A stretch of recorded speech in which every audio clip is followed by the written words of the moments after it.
Hi, today I have a message called Connection with Divine.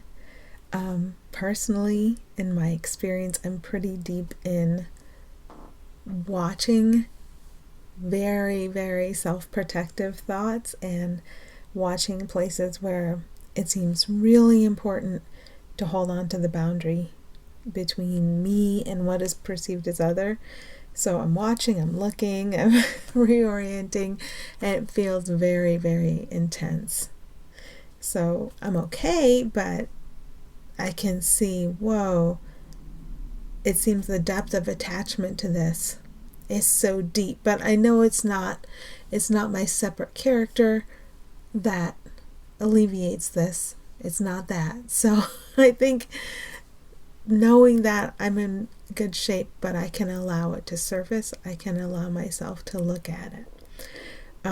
Don't know where you are in your experience, but wishing you well wherever you are. Okay, so you are not in battle was the first statement given to me. So it's this against feeling, this needing to defend against, or this feeling like something is against me or anyone or anything else. And just the reminder, you are not in the battle, you are imagining the battle. You're addicted to imagining the battle and not letting that be personally insulting. It's just, why would I feel a way? That is why I would feel a certain way. Not because of a fault or a deficiency in anyone I would call else and anything I would call else. Not because of my fear projection. My fear projection is the result of what I'm attached to. And I'm seem to be deeply attached to, addicted to, like stimulation ideas, thoughts from what seems to be this crevice, and what would come down and separate and divide us. And I'm seeing that more than ever, more intensely than ever. So today's the day to let it be uncovered, to identify what is it that I'm believing in this moment, and to turn away from it for a moment, consciously, and to rest in what is actually here. And I'm told the rest takes care of itself. We just admit, what is it I'm believing right now? And that's more important than my perception of helping others even, which is different. That's very different. And I see now that I have allowed an anxiety which I didn't notice. Now I'm noticing it. So the idea of helping others is attached to anxiety about their state, and a whole lot of thoughts about needing to make things better for one I call another. And I realized, oh my goodness, this is anxiety. But we can't run on that engine.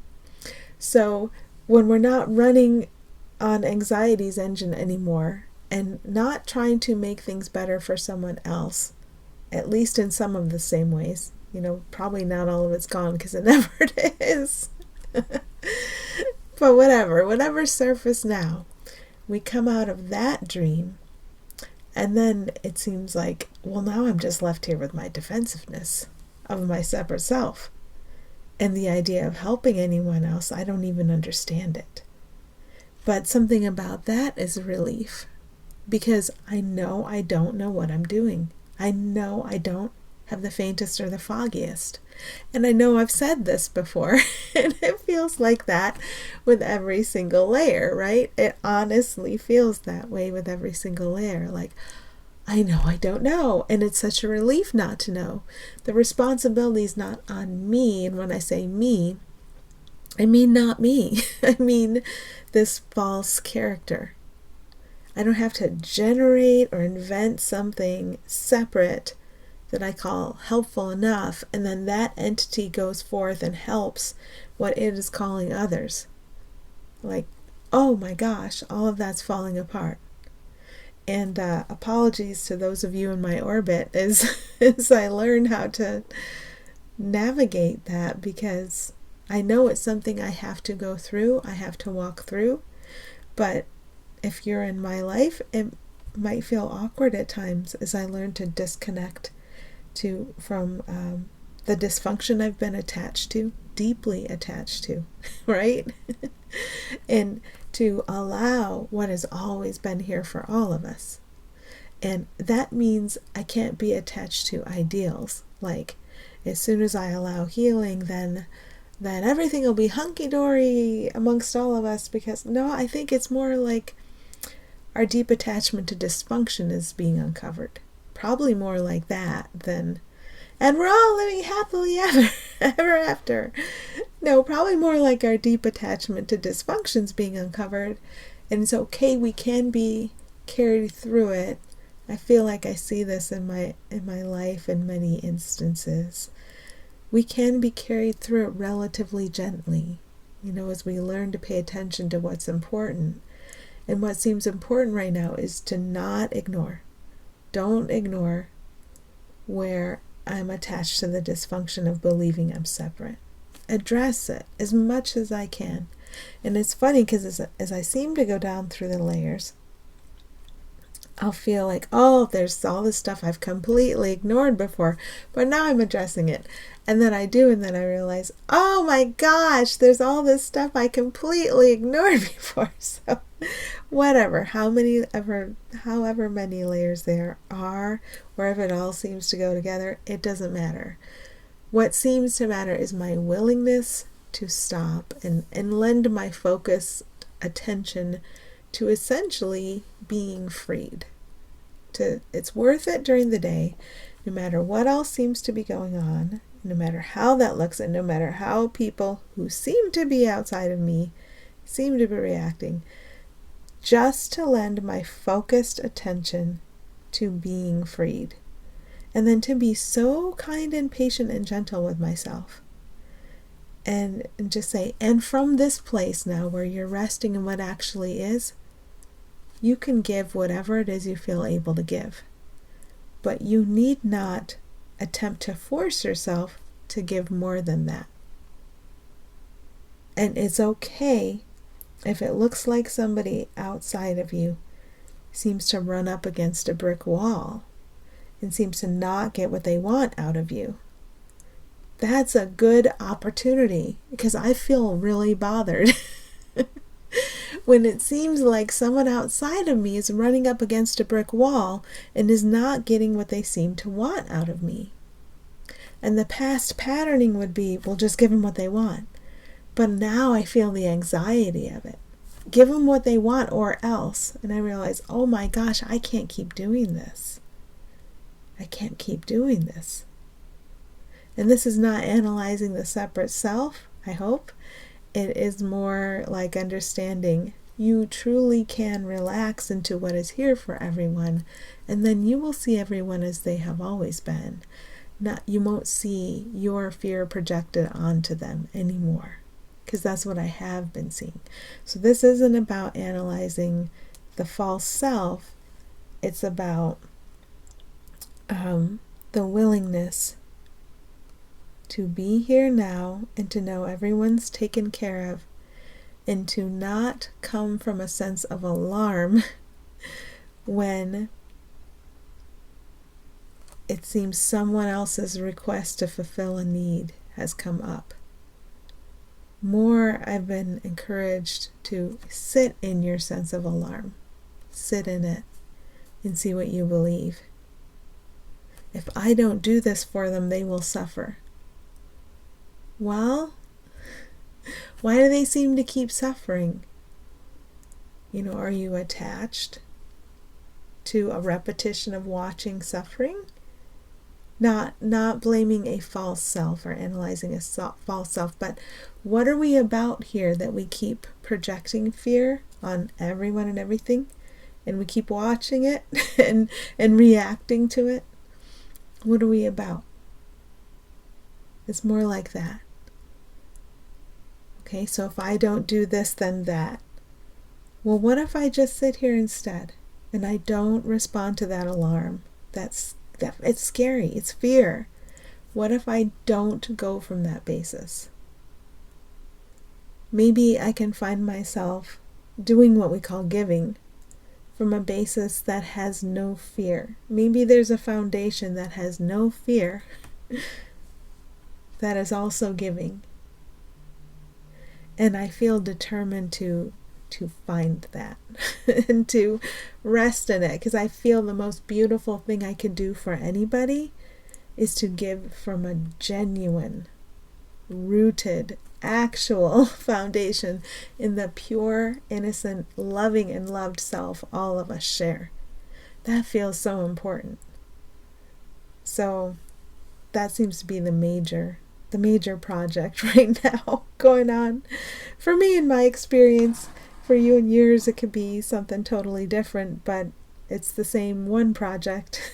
We're getting the same basic opportunity over and over again to allow ourselves to be released from our own imprisonment, and to allow those we call others in our sight to be similarly released as we look upon them, to see the happiness they actually are, the peace they actually are.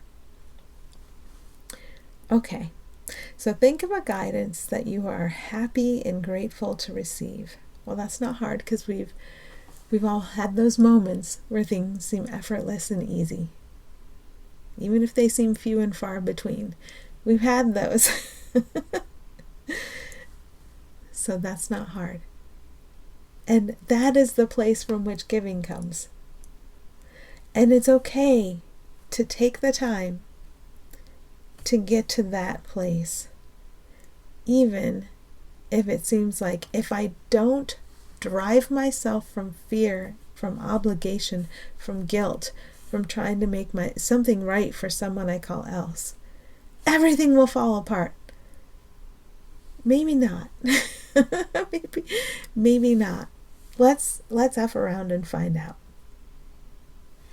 Because coming from a place where the guidance just comes, we're happy and grateful to receive it, and it's easy to follow it, that's a very straightforward place. That is not a complicated, clogged up place. That is a very open place.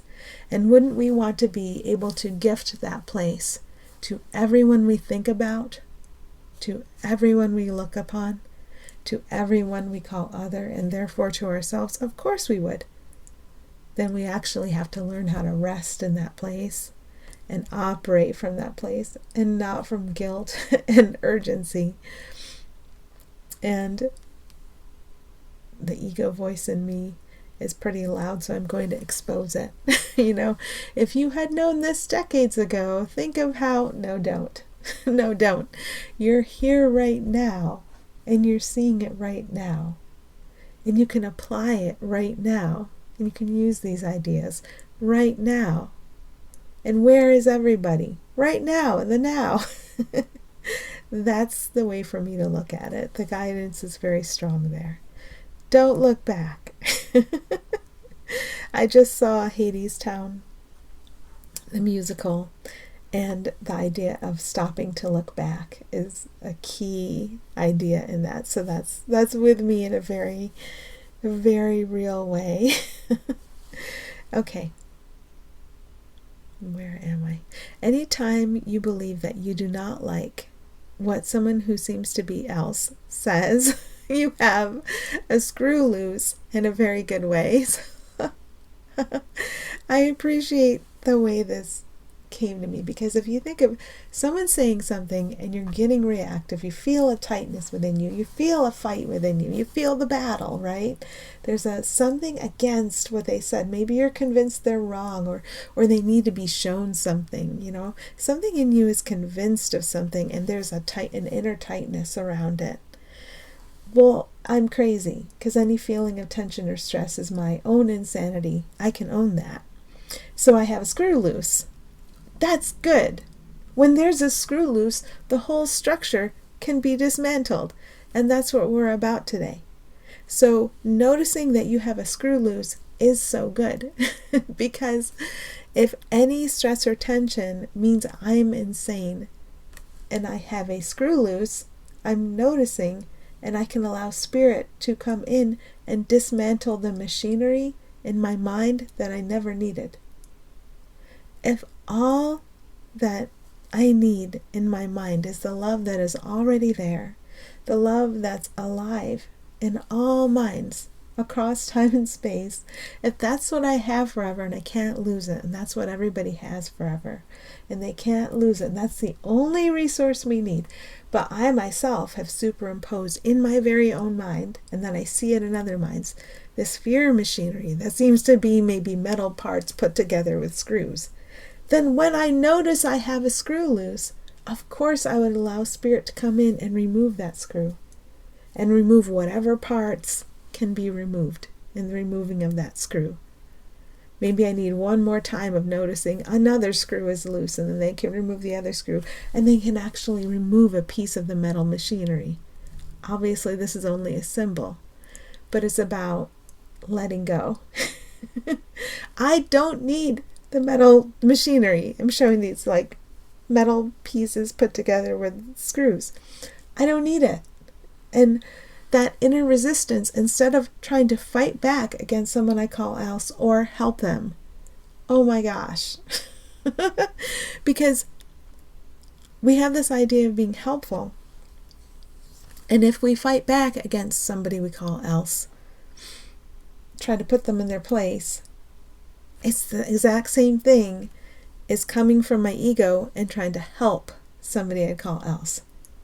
And once I see that, I know I don't know what the F. I don't know what the F. I don't know what to do. I don't know anything about anything.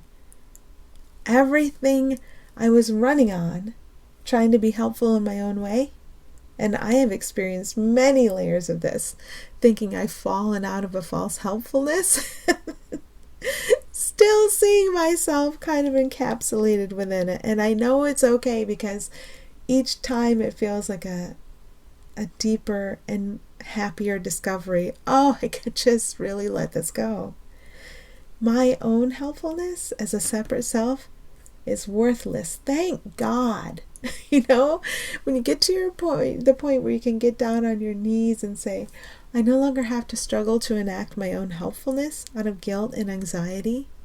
And no, my mom didn't teach that to me, and school didn't teach it to me, and what I experienced of religion didn't teach it to me. I came in with the dysfunction. I came in with it. It's so important for me to see that. Because we could go back to past instances and blame someone else and say, someone else put this on me. No, it can only be in my mind if I wanted it. And now that I no longer want it, I can let it go. I can see that I'm fully sufficient with the love that is here, and so are you, no matter what seems to be happening, no matter what emotional state anyone, myself or anyone I call else, seems to be in. It truly is okay, because love is in their mind, underneath the fear, and I am the projector of fear. And you can say this too if you want, because there's just the one of us. Love is in every mind. And remembering that and sitting with that, even if I don't seem to say or do anything helpful in a situation that seems to require quite a bit of help, it's okay. It's much better that I learn to do nothing right now, and then to go into the helpfulness that's actually present and alive within my mind. And then if there are some things for the person to enact, it will come, but not from the place I'm used to thinking of as, I have to help this one. Or you can even get an ego identity out of, there's somebody who needs my help and I am the helper, so my identity is I am a helpful person. But I'm not a person. You're not a person. We have the surface and the concept of persons, but we can't ever be it no matter how hard we try. We're just what we are, which is the love within the actual one mind we share. We share one mind.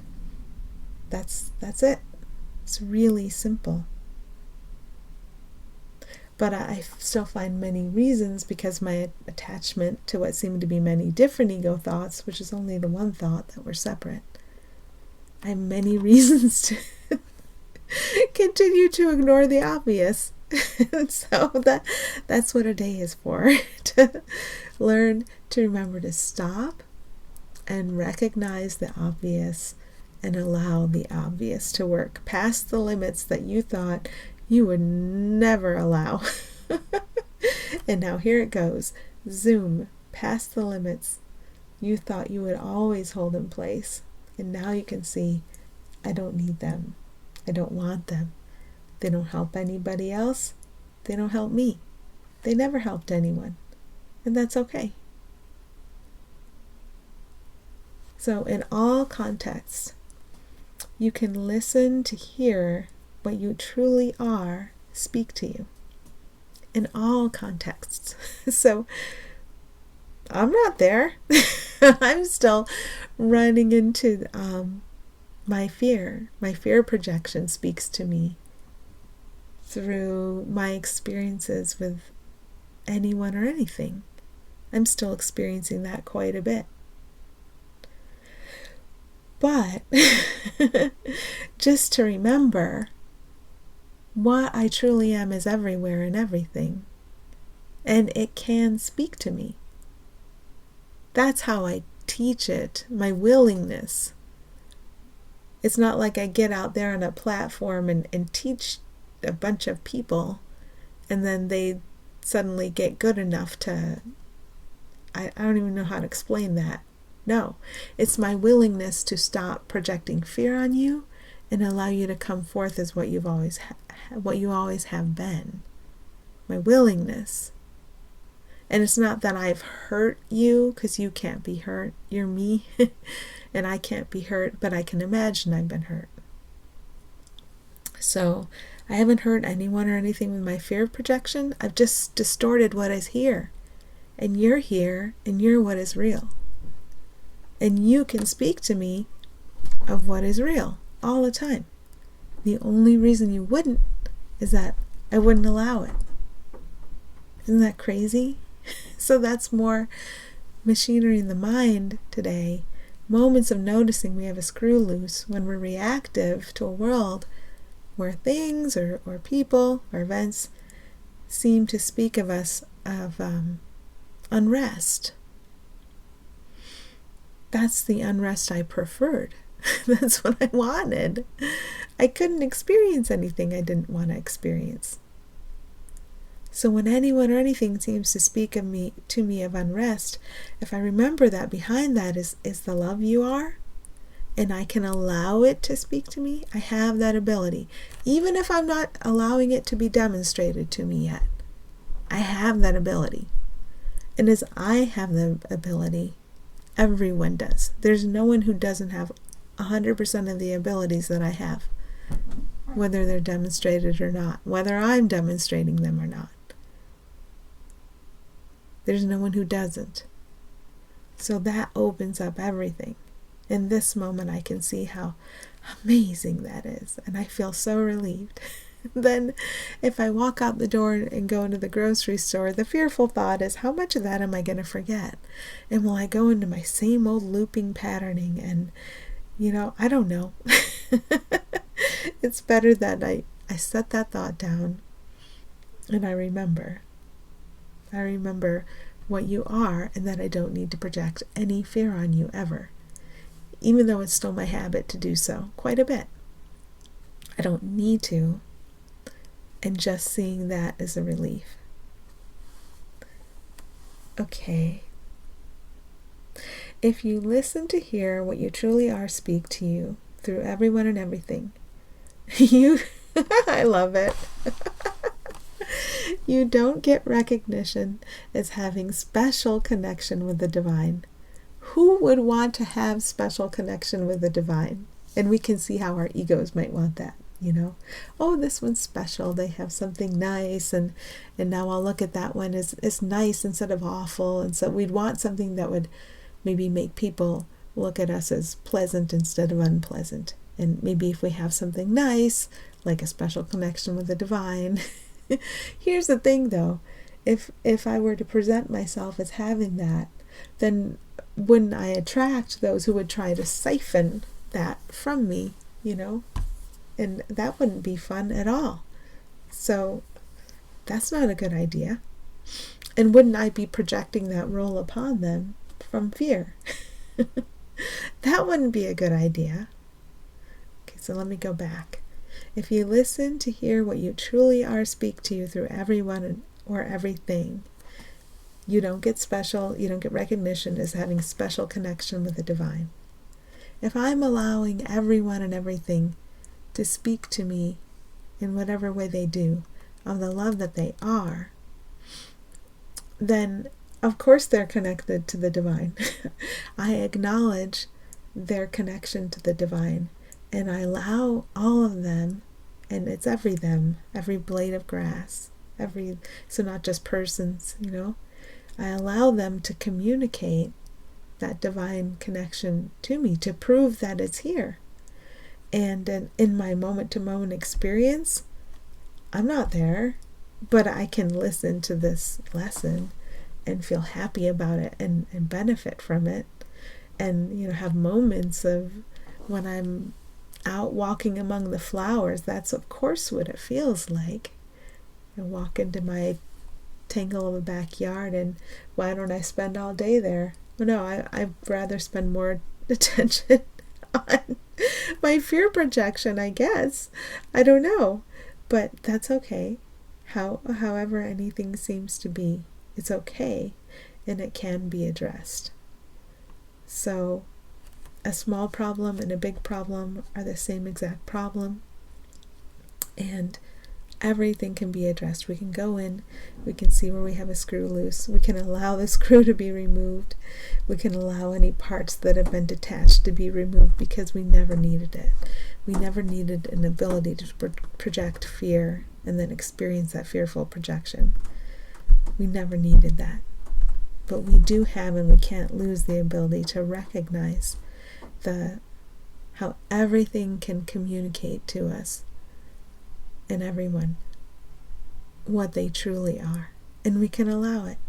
No one needs to be special. Everyone has the same connection to the divine. Okay, thank you. Wishing you well today.